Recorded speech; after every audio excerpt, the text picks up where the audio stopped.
Corporate కంపెనీలకి అడగకుండానే వరాలు ఇచ్చేటువంటి ప్రభుత్వం సామాన్య ప్రజల సమస్యలు పరిష్కరించడంలో పూర్తిగా విఫలమైంది. గత 10 నెలల కాలంలో అనేక గ్రామాల్లో కానీ పట్టణాల్లో కానీ తాగునీరు లేదు, డ్రైనేజీ లేదు, పొల్యూషన్ విపరీతంగా పెరిగిపోయింది. మొత్తం నీళ్లు కూడా ఉన్న చోట కూడా కలుషితం అయిపోతుంటే తాగే నీళ్లు కొనుక్కోవాల్సినటువంటి దుస్థితి ఏర్పడింది. దోమలతోటి ఈరోజు తత్తమతం అవుతున్నారు, జబ్బులు వస్తున్నాయి. అయినా ఆరోగ్య కేంద్రాల్లో ఎక్కడా కూడా వైద్యాలు కూడా సరిగ్గా సదుపాయం లేదు.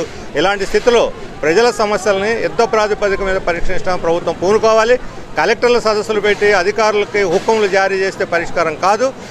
కింద క్షేత్రస్థాయిలో మంత్రులు ఎమ్మెల్యేలు పర్యటించాలి. మంత్రులు ఎమ్మెల్యేలు గ్రామ స్థాయిలో పర్యటించాల జనాన్ని మర్చిపోయారు. వాళ్ళు జనం మాత్రం ఆహాకారాలు పెడుతున్నారు.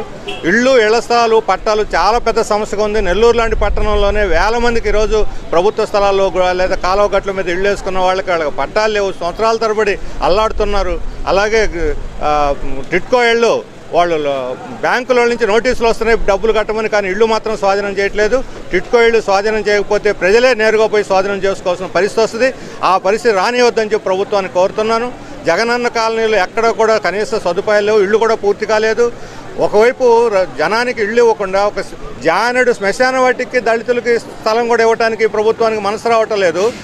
లక్షల ఎకరాలు కార్పొరేట్ కంపెనీలు కట్టబెడుతున్నారు. ఆ కార్పొరేట్లో ఆ భూములతో వ్యాపారం చేస్తున్నారు తప్ప అక్కడ పరిశ్రమలు పెట్టడం లేదు, ఉద్యోగాలు లేవు, అభివృద్ధి లేదు. ఈ రకంగా కార్పొరేట్లకు పందారం చేయడానికే భూముల్ని రైతుల నుంచి బలవంతంగా లాక్కోవడానికి మేము వ్యతిరేకిస్తున్నాం. రామాయపట్నం చుట్టుపక్కల ఇండస్ట్రీ పేరుతో మరలా ఇక్కడ కొత్త నాటకం స్టార్ట్ చేశారు. పూర్తి స్థాయిలో 2013 చట్టం ప్రకారం పరిహారం ఇవ్వకుండా రైతులకి యొక్క భవిష్యత్తుకి ఆ భరోసా ఇవ్వకుండా ఏ రకంగా భూములు తీసుకున్నా సరే వాటిని మేము ప్రతిఘటిస్తామని చెప్పి హెచ్చరిస్తున్నాం.